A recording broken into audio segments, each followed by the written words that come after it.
Hello everyone, welcome back to day 10 of our 30 days Python challenge. Today we will be talking about a list. A list is simply a collection of multiple values that stores inside one variable.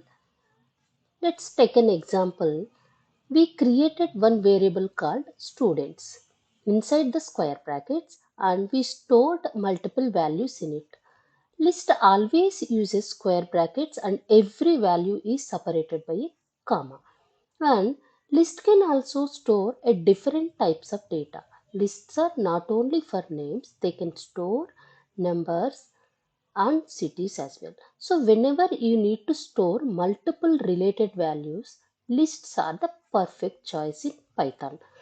Now, suppose I don't want the whole list. I only want one student. Can we do that? Absolutely. Every item inside a list has something called an index. The important thing to remember is Python starts counting from 0, not 1. Let's see.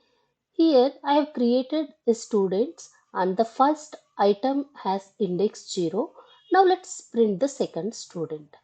And if you see, the Python counts like this 0, 1, 2, 3, not 1, 2, 3, 4. This is the one of the most common mistakes beginners can make. Now, updating an items in the list. Now, suppose we wanted to change a John name. We can update also. Lists are mutable.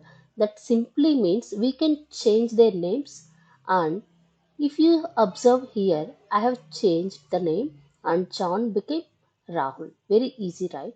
And we can also add a new items to the list. Now let's say a new student joins the class. We don't have to create a new list. Python has method called append.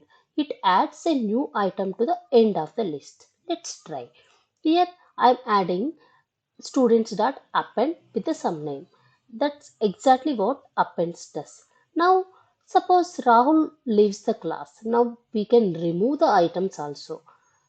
We have one more method called remove. So whatever the name we wanted to remove, we can simply add that particular name.